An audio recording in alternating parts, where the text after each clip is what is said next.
Let's dive into the discussions shaping the nation. I sincerely hope that in any discussions, regardless of the agenda with the British Government, with the British Prime Minister, members of the British Government, that the British Government's despicable and deplorable legacy legislation is discussed.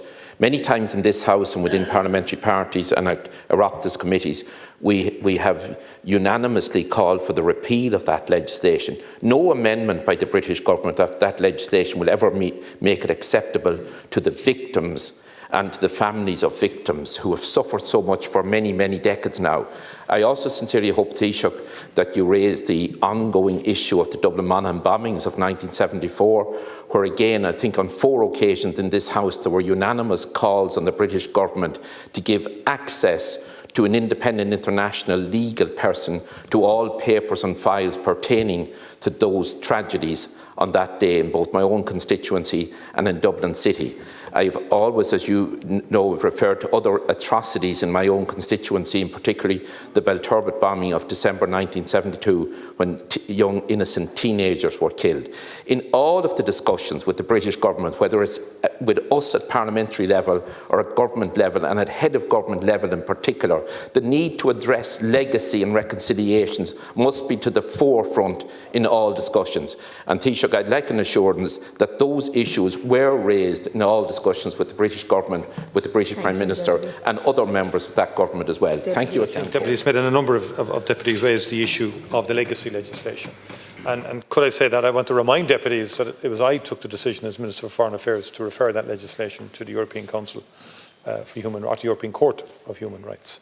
And to be fair to the new government in the United Kingdom, they have moved on to remove core aspects of the legacy legislation, particularly in respect of immunity and also other areas of that. Now, and I've discussed this at length with Hilary Benn, the Secretary of State, and I know Taoiseach Simon Harris is now engaging, and the core issue being around the Commission being both having a separate strand in terms of information and investigation, and other issues as well. Those discussions are ongoing between officials in the Department of Foreign Affairs and officials in the Secretary of State, Northern Ireland Office, around can the Commission, if you like, or ICRA, be reformed in a manner that would win back the confidence of victims groups. And we have engaged with all of the victims groups, our officials have, and I've met them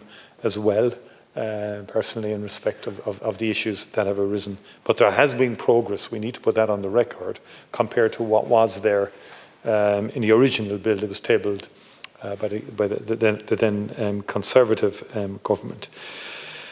And also the inquests are restored, and the civil cases in particular.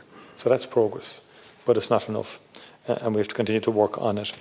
In terms of, and I would say more generally around the legacy issue, I've watched Say Nothing on the Disney Channel, and there's a whole lot of issues of bombings, murder, kidnapping of Jean McConville, where there's been no real attempt at closure, no real attempt at reconciliation, no attempt to say what happened was wrong. And it was, if you look at the episode on the bombing of the Old Bailey, 200 innocent British people injured and maimed. Like, what was all that about? So I think we do need to deal with legacy in the most comprehensive way. I think it's striking we haven't had a debate on Canova in this House. There's a comprehensive report. It deals with collusion between the state, the British state, and loyalist paramilitaries in the murder of innocent people. And indeed of others, but it also deals with the campaign of the Provisional IRA in terms of against its own people, as Canova describes it. But this House hasn't even had a debate on that, and that's something we should consider in terms of the comprehensive aspect of dealing with legacy, because it does matter for future generations that these issues are properly teased out in terms of the use of violence for political ends. On Dublin Monaghan, I'm very clear that any material we have should be given to any inquiry. Just hear me out, please, a second. It has happened already where bespoke legislation was passed in respect of Kingsmills, for example, and where the judge there did pay tribute to the Irish government. I'm clear, and I've been saying to the Minister for Justice and the Minister's predecessor, that in respect to the Omagh bombing, again, there's an inquiry up and running. Thanks, Taoiseach. That information should be provided by our government and our Department of Justice in particular to that. And just to make the point, and on the Dublin Monaghan bombing, it was previous Fianna Fáil governments that led the way in terms of inquiries into the Dublin Monaghan bombing, and we know the outcome of the various reports in terms of access to the British files. Thanks, on that. I think others. Like, share, and subscribe, and let us know your thoughts in the comments. We'd love to hear from you.